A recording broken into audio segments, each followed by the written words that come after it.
profile to also send you some of the surveys. So some sites do sort of send to only a certain group of people, some send it to everyone, and then you then obviously get screened.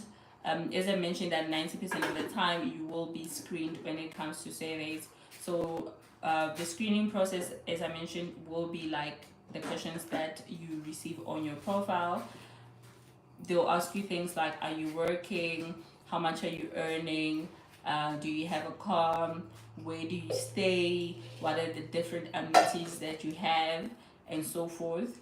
And from those things, they will determine whether or not you're a suitable candidate. So a lot of people will ask me,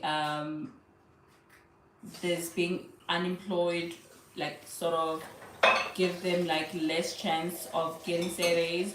And the short answer would be yes, because with surveys they are looking for people that are called decision makers.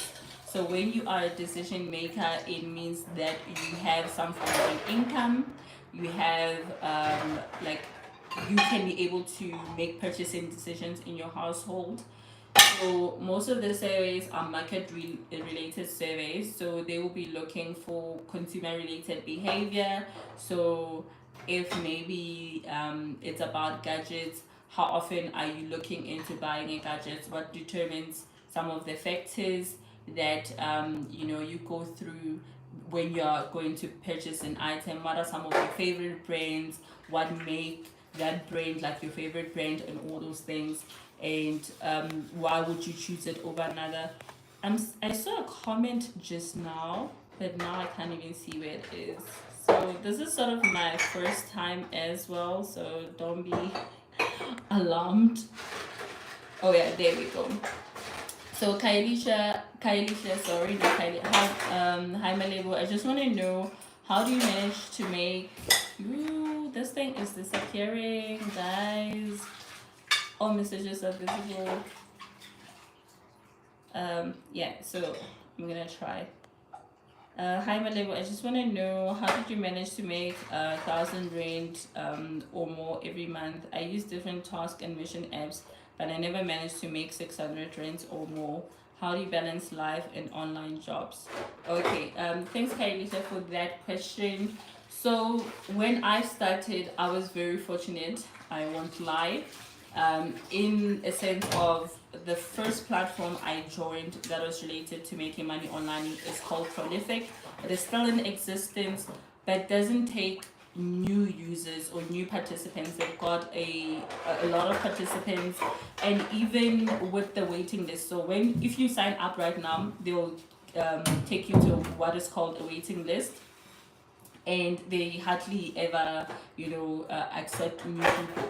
So I was fortunate because I was part of maybe sort of almost the last group of participants that they were taking, and that specific platform allowed me to make 800 within a week or two, because it's just a high paying platform, right? So, and it's also very easy to make money on that specific platform, because unlike the other survey platforms that I was speaking about, where you have to basically get screened for each and every survey, with Prolific they hardly ever screen you. There might be one or two screening questions, but basically most of the time when they send you a survey, they've already assessed your profile and they feel like you'll be suitable for it. I think there's been one or two surveys that they sent to me which I couldn't do, but 90% of the time when they send a survey, I can do it and I don't get screened for it. I just go directly to doing it. But there are a lot of users, as I mentioned, so currently you have to sort of bum on the platform and try and make money on it as well.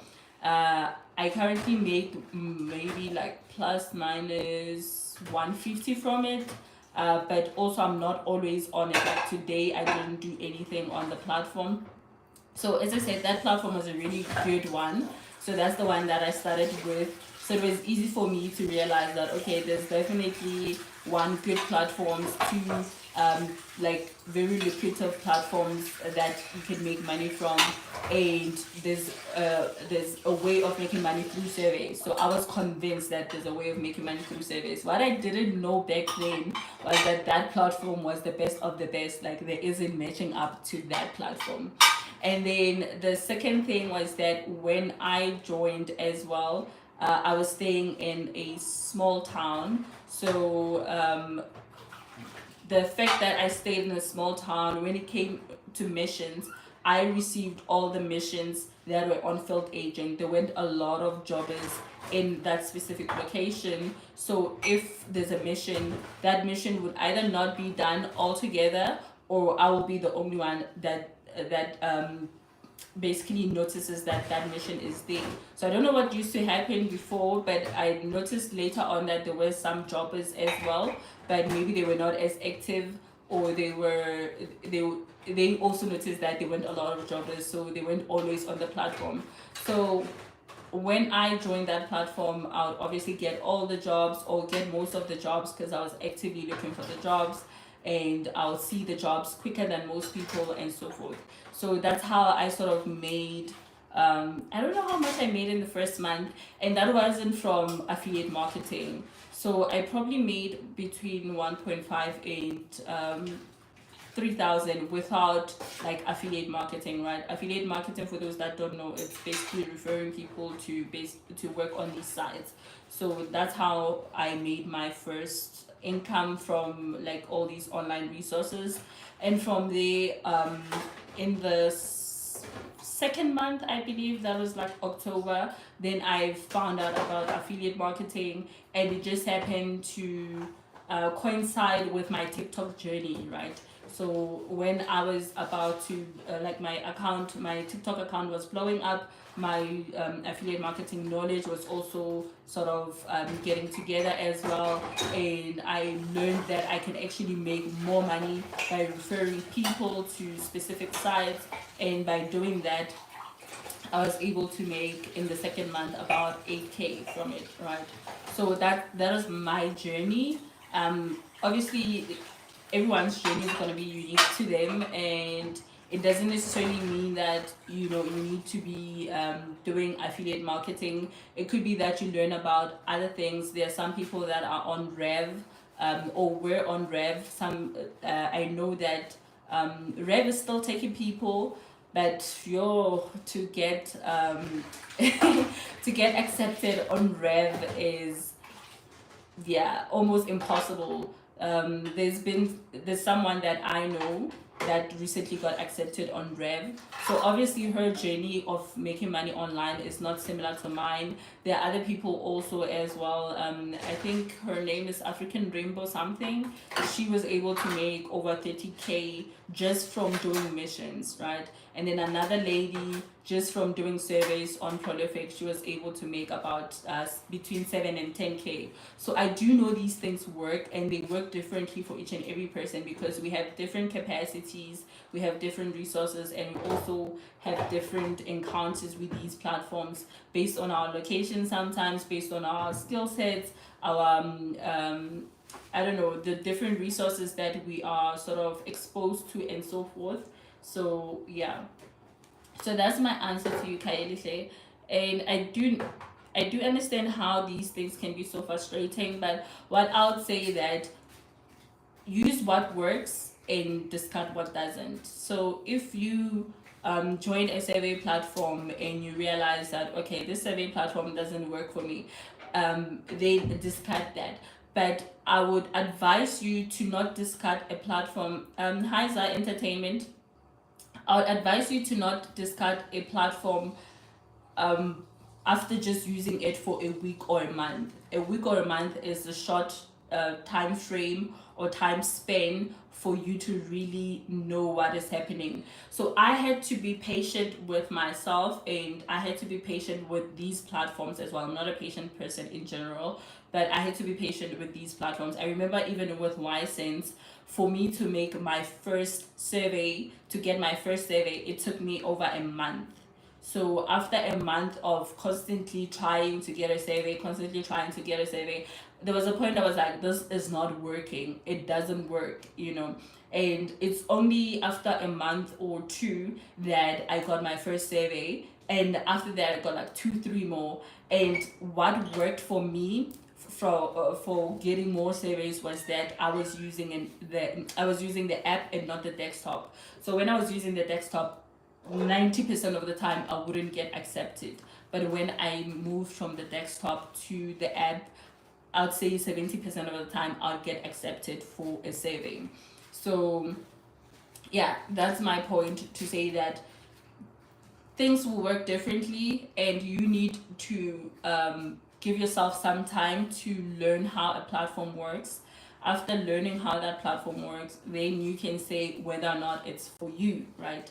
So as I mentioned, it's not always going to work the same for different people. So there's some people that have made over 30,000 from just missions, and I haven't made over 30,000 just from missions. I've made probably like about 5K also just from missions. But it doesn't mean I don't have the capability, or the, yeah, let's just say the capability, because this is not something that's related to your skill sets. It's not related to qualifications or the know-how or whatever. This is just easy work that anyone can do, but also there are different reasons why you might be able to or might not be able to do it. So yeah, that'll be another answer. Zar, I saw your comment. I don't know why I can't see people's comments properly. Okay. What kind of CPM does the making money online niche have? As I haven't looked into the CPM. The reason behind why I haven't looked into the CPM is that I'm not going to change my niche because of CPM related topics, right? I think our CPM might be similar to the finance one, but I might be lying. I haven't yet compared my CPM, and I'm not sure where exactly we are being categorized. I know finance might be the highest CPM on YouTube, but yeah. So I would say that we might be on the finance CPM, but I could be lying. I haven't been checking it because it definitely doesn't change what I have to do, which is I need I need to run my YouTube channel the best way possible, regardless of the niche that I'm in, because I'm not going to change the niche right now because of the CPM. There might be various reasons why I changed my niche. So for those that are not that just joined recently in terms of my YouTube channel, I started with financial literacy, then I moved on to making money online. But those two are sort of one in the same thing. But the making money online niche is full of scams, it's full of a lot of serious people don't take it seriously because, you know, of what is surrounding the niche itself. So you're not going to get a lot of brand deals. So you need to definitely find ways of making money on your own as a making money online content creator. The niche is not a acceptable niche in, like, you know, the general content creator industry, if I might call it that, but it is one of the best ways to be able to make money by yourself, because you can be able to like sell items and all those things and teach people the skills that you've learned as well. So that's what I'm doing. I sell like digital products or digital services, things like one-on-one coaching. It's easy for me to put together such things, things like master classes. Also, if I want to just sell like templates of like, okay, what to do like in terms of surveys and all those things, I can put together those things, ebooks and different things like that. Is easier for someone in the making money online niche to put together those things and sell those things versus other people that maybe might not be able to put together something like that. with ease, because a lot of people are always asking of you those questions. But I think any niche can do it, but I just feel like it is easier this side of life to do it. And what else? Yeah, so now we're talking about missions. We did speak about surveys a bit earlier on. So when it comes to missions, how do you make money online? So there are 5 mission platforms that I usually speak about: Infogem, Field Agent, Helium Research, Premise, as well as Chirp or Chip. So those 5 mission platforms, so as I mentioned, there's a lady that has made over 30K just from Infogem, nothing else. Field Agent, I've made how much was it? I think I made over 2K on Field Agent. Chirp, I've made about 800 on it, and that was through one mission as well. I haven't made any money through Premise. I've made money through Helium Research. Helium Research, for me, I don't like it, and the reason why I don't like Helium Research is because of this, what is called a panel manager. So unlike the other 4 platforms, with Helium Research you get a panel manager who basically tells you when to go and do a mission and what the mission entails. So, and another thing is that you apply for missions on Helium Research, but they do have a lot of missions. There are times where when I check the platform, there's over 1,000 missions across the country, and maybe in Joburg there's like Joburg, Pretoria, there's maybe 50 or 60 missions, right? And then what missions? So missions is anything that will take you from your house to a specific location, and you then complete it at that specific location, or you complete it in that you try and complete most of it at that specific location, and you can maybe finish some stuff when you go home, when you get home, right, or when you get to another location. So how does Infogem work, being one of the mission platform? With Infogem, you sign up. After signing up on Infogem, you get your like you have to verify your identity. So Infogem is the only one that you have to verify your identity. The other ones you don't have to verify your identity for any part of the process, whether it's payment or anything related to these missions that you're going to be doing, right? So they just know that you are someone on their platform.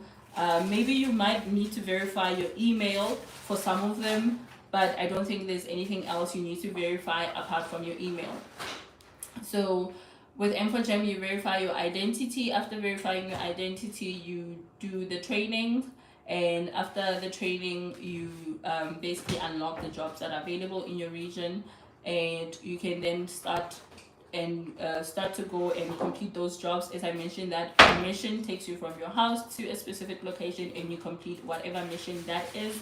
So with Infogem, the type of missions that you usually get is what is called auditing jobs. So you will maybe go and audit taverns, audit bulk breakers, audit liquor store, audit restaurants, and so forth. And yes, you get a letter basically that says that they sort of give you authorization to do the auditing jobs.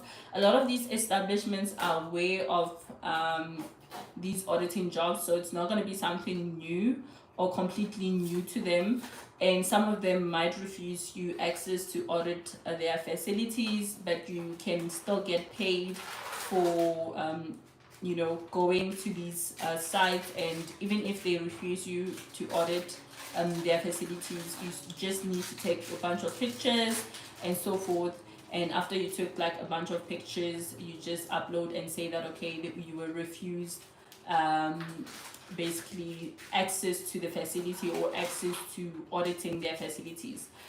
Then what else is there to know? The other one that was there used to be a data collection job. So that was another job that used to be on Infogem, but I don't see it anymore. So that job was basically around helping the CIDB to collect data regarding different sites that were still being in construction or had construction boards and so forth. They might not be in construction, but wherever you see a construction board, you just basically collect the data and you get paid for that. Then there was a vaccination job, there was the MTN Momo job, which was a referral job as well. And also with Infogem, if you refer anyone to the site and they are working for Infogem or they are a jobber as well, you get 5% commission for any of the tasks that they'll be doing. And then what else is there with Infogem? Yeah, that's basically it. And then field agent.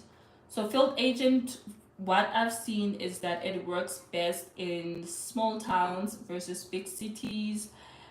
Infogem works across the country, but also still works best for small towns than big cities. The reason behind that is since I moved back to Pretoria, which is a bigger city than East London, I'll see jobs and the jobs will be a reasonable amount, but they'll be scattered across the city and some of them are like 30 kilometers apart. Whereas when I was still in a small town, I wouldn't get a job that was more than 17 kilometers away. And usually, if I'm going for a job that's 17 kilometers away, within that 17 kilometer radius, there's like maybe 10 jobs that I can do. So it makes it a bit more attractive than if you're in a big city, because in a big city you'll go in one direction, which is 30 kilometers away, and you're doing that job, and then have to go to another direction, which is probably 60 kilometers, because it's like 30 kilometers in that direction, and then now you have to travel 30 kilometers back and another 30 kilometers to another direction. So it becomes a mission when you're in a big city. Then with field agent, the type of jobs you do is what is called mystery shopper.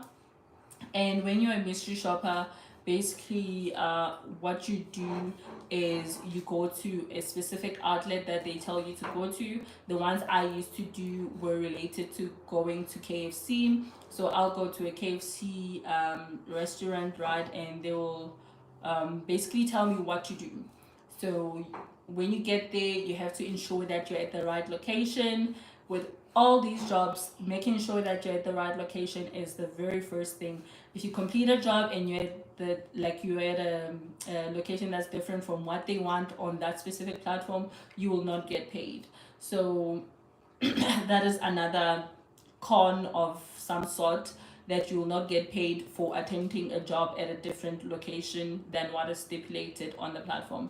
So you get there, check the location. After checking the location, they'll say take a picture of that specific store.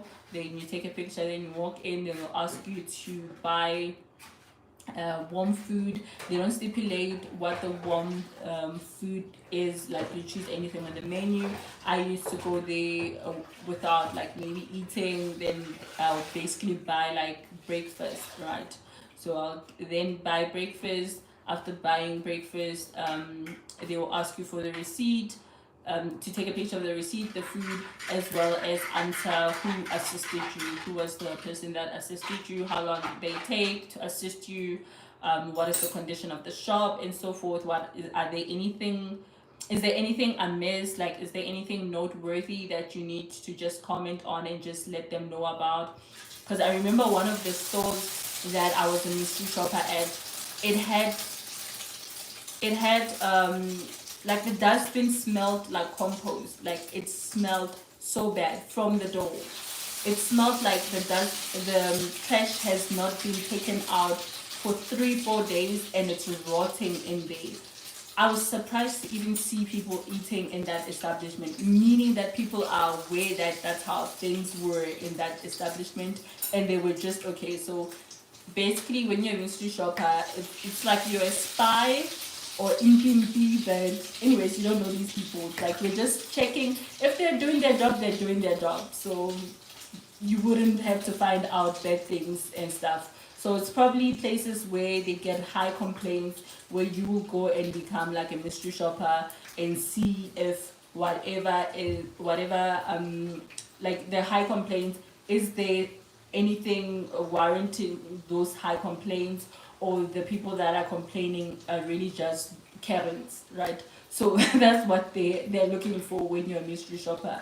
So obviously, as a mystery shopper, you don't expose the fact that you are auditing them anonymously, or not anonymously, but in without telling them anyways. You don't have to divulge the fact that you are auditing the store.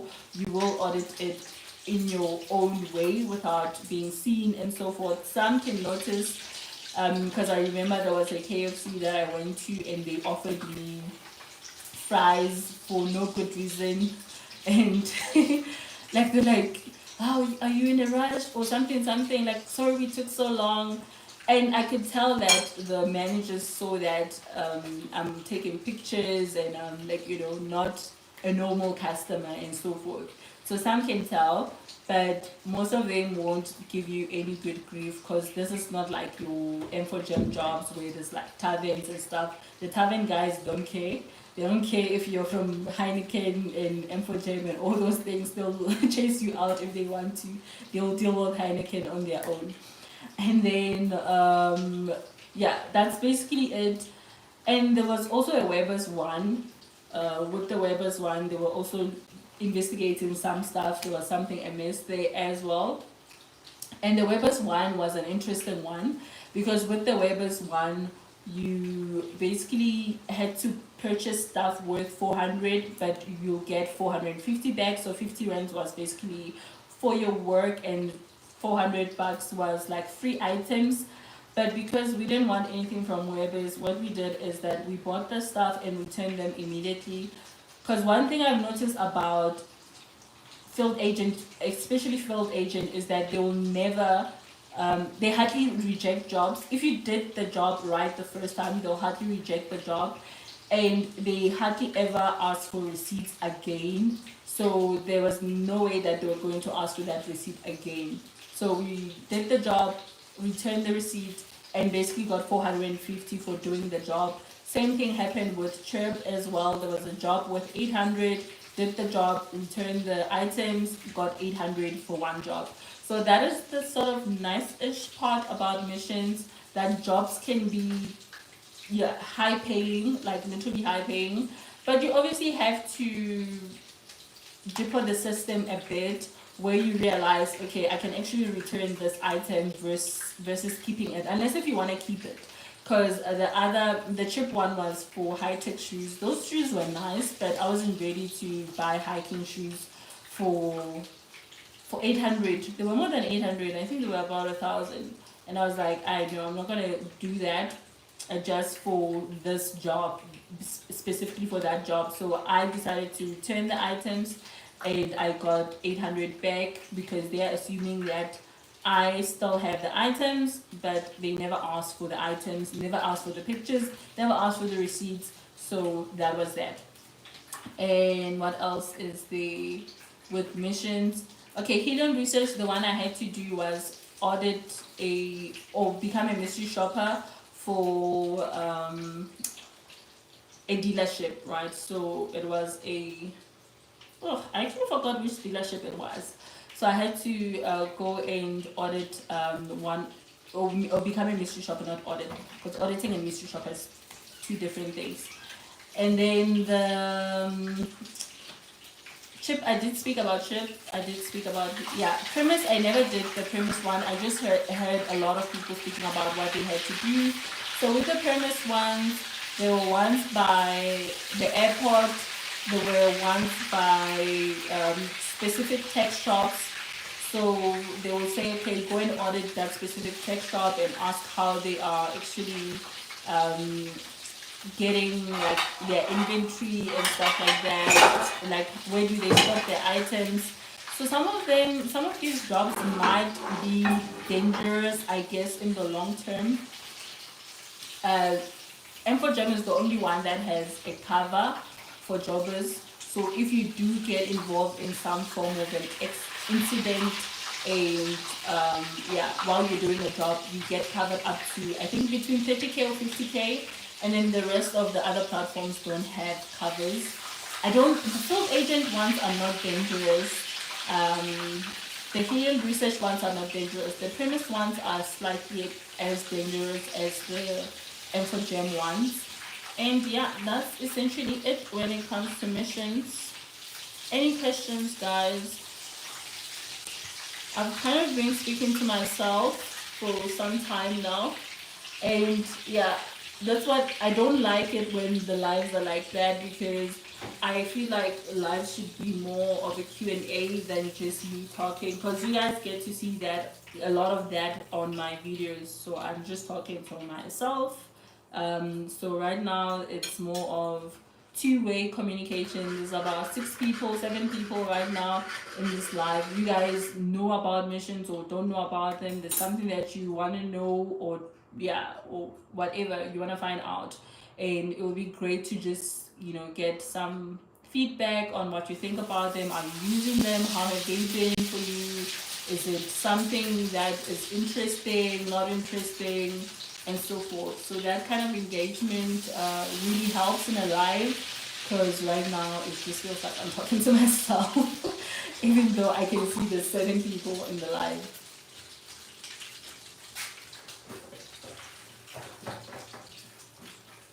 Yeah, and guys, as I mentioned, that's basically it. I don't have anything more to say, but I can definitely take questions. So if you guys have questions, do pop your questions so I can just answer them. If there aren't any questions in the next 2 minutes, I guess we'll just end the live, because I really have said it all. There's nothing more to say from surveys and missions perspective. Oh, and Field Agent has a referral program as well. Helium Research has a partial referral program.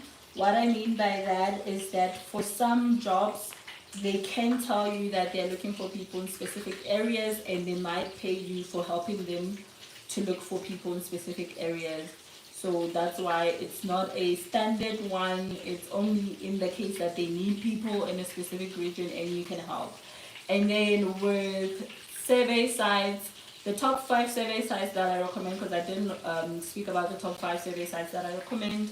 So it's Enlightened Panel.